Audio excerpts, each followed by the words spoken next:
વિદ્યાર્થી મિત્રો, આજે આપણે છે એ આપણો આજે ત્રીજો પ્રશ્ન છે. ધંધાનો અર્થ, વ્યાખ્યા અને એની લાક્ષણિકતાઓ ને આપણે છે એ આજે વિગતે સમજવાની છે. તો વિદ્યાર્થી મિત્રો, ધંધાનો અર્થ અને વ્યાખ્યા જોઈએ તો ધંધાનો અર્થ શું કહે છે કે ધંધો એ અંગ્રેજી શબ્દ બિઝી ઉપરથી ઉતરી આવ્યો છે, જેનો અર્થ વ્યસ્ત રહેવું અથવા સતત પ્રવૃત્તિમય રહેવું તેવો થાય છે. જો ધંધો એટલે શું, તો એ અંગ્રેજી શબ્દ બિઝી ઉપરથી ઉતરી આવ્યો છે, જેનો અંગ્રેજીમાં અર્થ થાય છે બિઝી એટલે કે વ્યસ્ત રહેવું, સતત પ્રવૃત્તિમાં રહેવું તેવો થાય છે. નફો અને સંપત્તિ મેળવવાના હેતુથી હંમેશા ધંધો કરવામાં આવે છે. ધંધાનો ઉદ્દેશ્ય શું છે, હેતુ શું છે, તો ધંધો એ નફો અને સંપત્તિ મેળવવાના હેતુથી કરવામાં આવતી એક પ્રવૃત્તિ છે. ધંધાનો ખ્યાલ નફાના હેતુ સાથે જોડાયેલો છે. ધંધો તો જ છે જો નફાનો હેતુ છે. જો નફાના હેતુ વગર કોઈ પ્રવૃત્તિ કરવામાં આવે તો એને છે એ ધંધો કહેવામાં આવતો નથી. અને એટલે કે છે ધંધાનો ખ્યાલ એ નફાના હેતુ સાથે જોડાયેલો છે. ધંધામાં કોઈ વાર ખોટ જાય તો પણ તેને આર્થિક પ્રવૃત્તિ તો કહેવાય જ. એટલે કે ધંધામાં ઘણી વખત ખોટ જાય કે નફો થાય, પરંતુ તેમ છતાં ખોટ જાય કે એમાં કોઈ પણ પ્રકારની છે એ ખામી સર્જાય તો પણ તે એક પ્રકારની આર્થિક પ્રવૃત્તિ તો છે જ. આ જે છે એ આપણે જે જોયું એ ધંધાનો અર્થ જોયો. હવે ધંધાની વ્યાખ્યામાં શું કહે છે કે ધંધો એટલે નફાના હેતુથી કરવામાં આવતી કોઈ પણ કાયદેસરની આર્થિક પ્રવૃત્તિ. આર્થિક પ્રવૃત્તિની વ્યાખ્યા આપણે આગળ ભણી ગયા કે વળતર મેળવવાની અપેક્ષા સાથે કરવામાં આવતી કોઈ પણ પ્રવૃત્તિને આર્થિક પ્રવૃત્તિ કહે છે. તો અહીંયા પણ કહે છે કે ધંધો એ નફાના હેતુથી કરવામાં આવતી કાયદેસરની આર્થિક પ્રવૃત્તિ છે. એટલે કે જે સરકાર માન્ય કોઈ એવી પ્રવૃત્તિ નથી જે ગેરકાયદેસર હોય, એક પ્રકારની કાયદેસરની શું છે, પ્રવૃત્તિ છે. તો ફરી એક વખત વ્યાખ્યા કે ધંધો એટલે નફાના હેતુ સાથે કરવામાં આવતી કોઈ પણ કાયદેસરની આર્થિક પ્રવૃત્તિ. તો આ હતી વિદ્યાર્થી મિત્રો એની અર્થ અને એની વ્યાખ્યા. હવે આપણે છે એ એની લાક્ષણિકતાઓ વિગતે એક પછી એક જોઈએ. તો વિદ્યાર્થી મિત્રો, ધંધાની પહેલી લાક્ષણિકતા છે નફાનો હેતુ હોય છે. કોઈ પણ ધંધો છે એ નફાના હેતુ વગર કરવામાં આવતો નથી. એટલે એની પહેલી લાક્ષણિકતા છે કે ધંધો હશે તો નફાનો હેતુ પણ રહેલો હશે. તો ધંધાનો મૂળભૂત હેતુ એ આર્થિક પ્રવૃત્તિ દ્વારા નફો મેળવવાનો હોય છે. ધંધામાં નફો બંધ થાય તો ધંધો પણ બંધ થવાની નોબત આવે. જો ધંધામાં નફો જ નથી તો ધંધો બંધ પણ થઈ શકે. અને સાથે સાથે કહે છે કે ધંધો છે એનું અસ્તિત્વ ચાલુ રાખવા માટે પણ નફો છે એ તો જરૂરી જ છે. અને નફાની વ્યાખ્યા જો આપણને પૂછે તો સાથે સાથે કહે કે વસ્તુની પડતર કિંમત કરતાં વધુ કિંમતે જ્યારે વસ્તુ વેચવામાં આવે એટલે નફો થયો કહેવાય. તો આમ નફો છે એ ધંધાનું મૂળભૂત લક્ષણ છે કે ધંધાની જે છે એ આર્થિક પ્રવૃત્તિ કરવી હોય તો નફો મેળવવા સાથે આર્થિક પ્રવૃત્તિ કરવામાં આવે છે. ધંધામાં જો નફો બંધ થાય તો ધંધો પણ બંધ થવાની નોબત આવી શકે છે. ધંધાનું અસ્તિત્વ જો ચાલુ રાખવું હોય તો પણ નફો જરૂરી છે. અને વસ્તુની પડતર કિંમત કરતાં વધુ કિંમતે જ્યારે વસ્તુ વેચવામાં આવે તો તેને નફો કહે છે. આમ કોઈ પણ ધંધાની કાર્યક્ષમતાને પણ નફાથી છે એ માપી શકાય છે. અને એટલે એવું કહે છે કે ધંધો જે છે એની પારાશીસી એ નફો છે.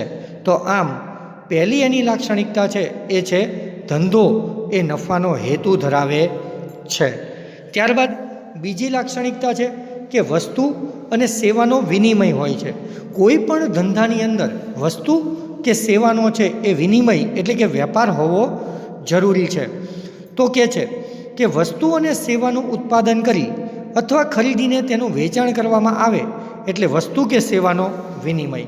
વસ્તુ કે સેવાનો વિનિમય કોને કહેવાય? કાં તો વસ્તુ કે સેવા જે છે એ ઉત્પાદન કરીને કાં તો અન્ય વ્યક્તિ પાસેથી લઈ અને પછી જ્યારે વેચવામાં આવે તો એને વસ્તુ કે સેવાનો છે એ વિનિમય કહેવામાં આવે છે. ધંધામાં વસ્તુ અને સેવાનો વિનિમય બંને સંકળાયેલા છે. એટલે કે જો ધંધો છે તો વસ્તુ અને સેવાનો વિનિમય એટલે કે વ્યાપાર પણ થવો જરૂરી છે. વસ્તુમાં કઈ કઈ વસ્તુ આવે તો ભૌતિક સ્વરૂપની જે છે એ બધી જ વસ્તુને છે એ વસ્તુ કહેવામાં આવે છે, અને સેવા છે એમાં અદૃશ્ય કે અભૌતિક વસ્તુઓનો સમાવેશ થાય છે. દાખલા તરીકે ઇલેક્ટ્રોનિક સાધનો જે છે એ ભૌતિક છે, જ્યારે જે છે એ વિદ્યુતની સેવા છે એ શું છે તો કે એક પ્રકારની સેવા છે જે જોઈ શકાતી નથી. ત્યારબાદ ધંધાનું ત્રીજું લક્ષણ છે જોખમ અને અનિશ્ચિતતા. શું કહે છે કે ધંધામાં અમુક પ્રકારના જોખમો અને વળતરની નિશ્ચિતતાનું તત્વ રહેલું છે. એટલે કે જો ધંધો હશે તો ધંધો છે એમાં જોખમ તો છે, અનિશ્ચિતતા તો છે. 100% સફળતા પ્રાપ્ત થશે જ કે નહીં થાય એવું આપણે કહી શકીએ નહીં. તો ધંધામાં છે એ જોખમનું તત્વ પણ રહેલું છે.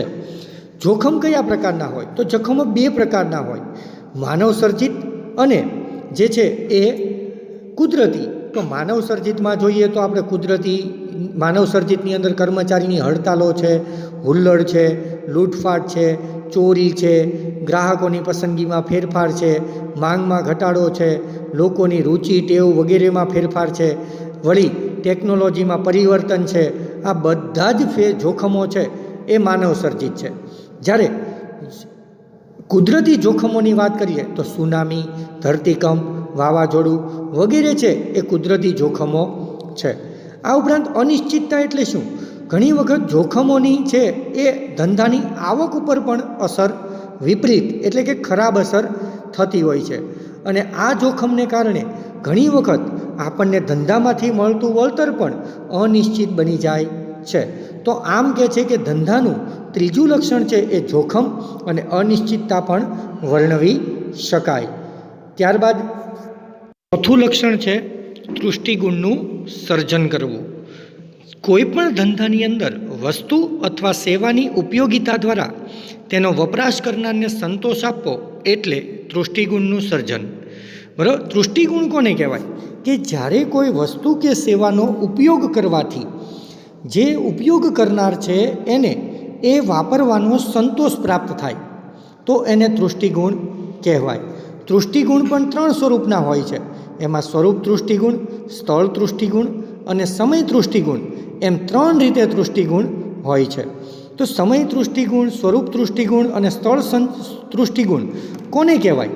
તો પહેલું, કાચા માલનું તૈયાર માલમાં રૂપાંતર થાય તેને વપરાશ યોગ્ય બનાવવામાં આવે તેને સ્વરૂપ તૃષ્ટિગુણ કહેવાય.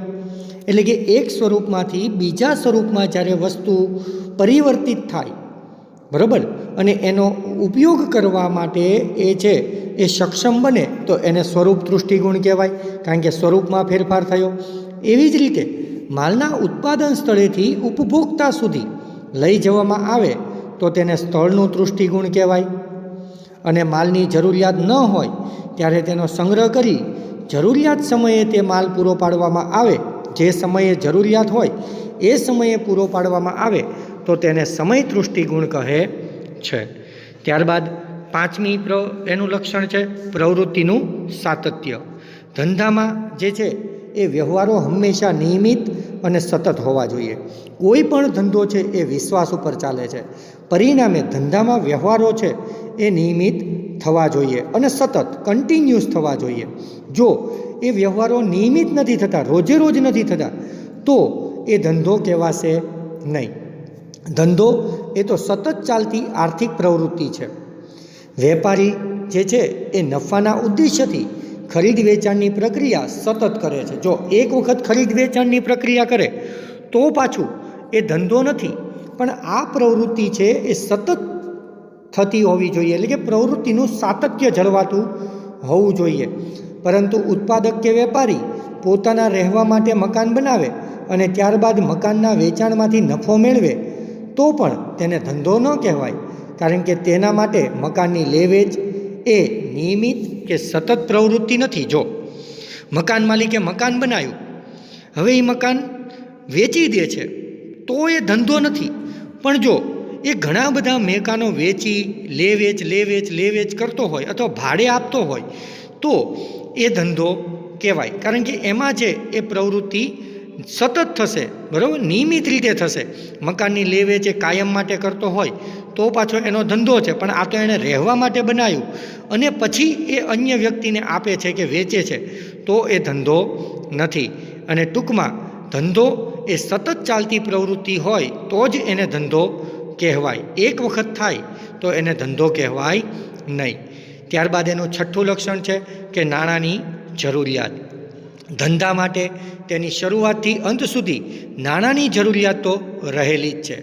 ફેક્ટરીમાં કાચા માલથી લઈ અને તૈયાર માલનું ઉત્પાદન કરવા કે વેપારીને માલ ખરીદવા પણ નાણાંની જરૂર તો રહે જ છે. ધંધો શરૂ કરવો હોય કે ધંધાને છે એ અંત સુધી, ધંધાની શરૂઆતથી અંત સુધી નાણાંની જરૂરિયાત તો હોય જ છે. ફેક્ટરીમાં કાચો માલ લાવવો હોય કે તૈયાર માલનું ઉત્પાદન કરવું હોય કે માલ છે એ ખરીદવા માટે પણ નાણાંની જરૂરિયાત તો છે જ. અને એટલે કે છે કે ધંધાનું છઠ્ઠું લક્ષણ છે નાણાંની જરૂરિયાત.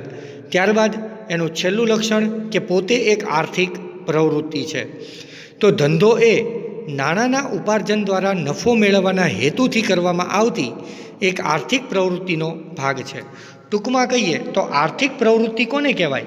કે જે નફાના હેતુ સાથે કરવામાં આવતી હોય અને કાયદેસરની પ્રવૃત્તિ હોય. આપણે ઉપર વ્યાખ્યામાં જોયું તો ધંધો પણ નફાના હેતુ સાથે કરવામાં આવે છે અને સાથે સાથે કાયદેસરની પણ પ્રવૃત્તિ છે. એટલે આપણે એવું કહી શકીએ કે ધંધો એ પણ એક પ્રકારની આર્થિક પ્રવૃત્તિ છે. તો વિદ્યાર્થી મિત્રો, આજે આપણે છે એ ધંધાનો અર્થ, એની વ્યાખ્યા અને લક્ષણો, એ જે આપણો પ્રશ્ન છે એનું આપણે રિવિઝન કર્યું. ઘરે એક વખત છે એ વાંચી ફેરબુકમાં લખી અને ફરી વખત છે એ પાકું કરી લેવું. તો અહીંયા સુધી રાખીએ. અસ્તુ. આભાર.